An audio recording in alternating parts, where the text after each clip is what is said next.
Alright, so this is lab 3, a constant velocity in motion. There were two parts to this lab. There was the physical experiment, which dealt with a moving object, and then there was the computational model, which tried to imitate that object with specific coordinate systems.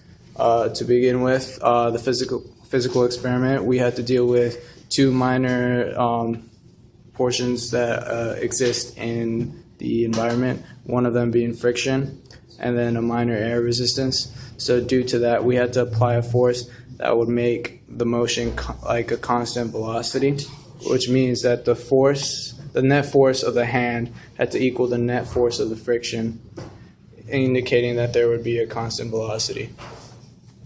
This is the program tracker which we will use to observe the constant velocity of our object, which in this case is a Red Bull. Right here at the dead center is the origin, and the pink lines that you see that look like the coordinate axis will be what dictates the path of the Red Bull.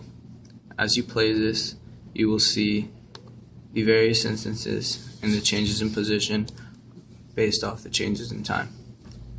Now, if I were to change the origin, nothing would happen to the velocity. The velocity would stay constant. Rather, the only thing that would be changed would be the final position.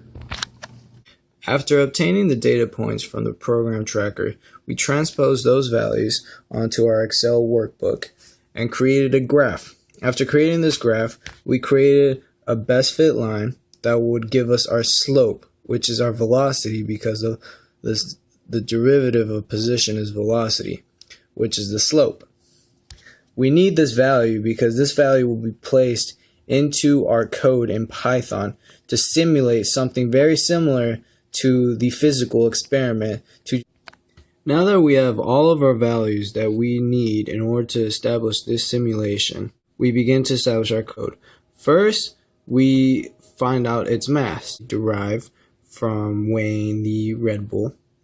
Then we establish a origin, or a point, or a start point, which we set as our x coordinate to be 0, our y and our z to be 0, to indicate that it starts at 0 at a point of origin.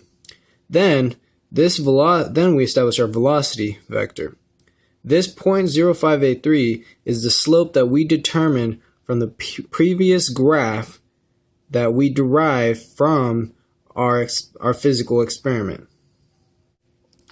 First, we established the net force, which we established to be 0, 0, 0, because it means that the net force was either constant or that there were no forces acting upon it.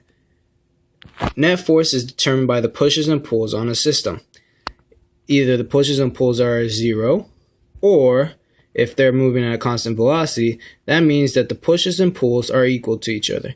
In this case, the pushes and pulls are equal to each other because it's moving at a constant velocity. In order to obtain the velocity, we use the initial velocity plus the net force, which is 0 in this case, divided by the mass of the Red Bull times the time intervals. Now, we establish our change in position, which is our initial position plus the final velocity times our change in time.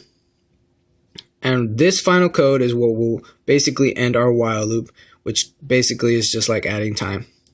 And towards the end, this will be our graph. This will graph our ball and eventually print it out. Thus, when we run this module, we will basically see a ball that barely moves and its graph all the way in the right corner indicating its changes in position. Once we finish running this code, we obtained all of its data points and positions and plotted them once again into a graph. As you can see, the slope is very similar, but a minor change in the initial y position. But all in all, the velocity is the same, meaning that our experiment was a success, indicating that it was moving at a constant velocity. If it wasn't moving at a constant velocity, our velocities or slopes would be completely and totally different.